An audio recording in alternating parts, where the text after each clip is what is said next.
Hello friends, இன்னைக்கு நம்ம சமையல் புக்கில் பனானா ஸ்மூத்தி எப்படி பண்ணுறதுன்னு பார்க்க போகிறோம்.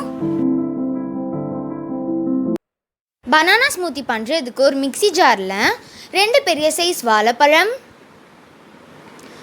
1 கப் பால், 2 டேபிள் ஸ்பூன் தேன், கொஞ்சோண்டு ஐஸ் க்யூப்ஸ் சேர்த்து நல்லா அரைச்சி எடுத்துக்கோங்க. நம்ம பனானா ஸ்மூத்தி இப்போ குடிக்கிறதுக்கு ரெடி. உங்களுக்கு வேணும்னா இதோட ஊற வச்ச பாதாம் பிசினையும் சேர்த்து சாப்பிட்லாம், ரொம்ப நல்லாயிருக்கும். பாதாம் பிசினை ஊற வைக்கிறதுக்கு 2 கப் தண்ணியில் 5 பீஸ் பாதாம் பிசினை சேர்த்து ஒரு நைட் ஃபுல்லாக ஊற வச்சா பாதாம் பிசின் ரெடி ஆகிடும். இதை சேர்த்து சாப்பிடும்போது ஜெல்லி ஜெல்லியாக சூப்பராக இருக்கும். நம்ம சூப்பரான பனானா ஸ்மூத்தி ரெடி ஆயிடுச்சு.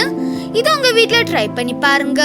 இந்த சேனலை லைக் பண்ணுங்க, கமெண்ட் பண்ணுங்க, சப்ஸ்கிரைப் பண்ணுங்க. மேலும் இதை நிறைய பேருக்கு ஷேர் பண்ணுங்க. தேங்க்யூ.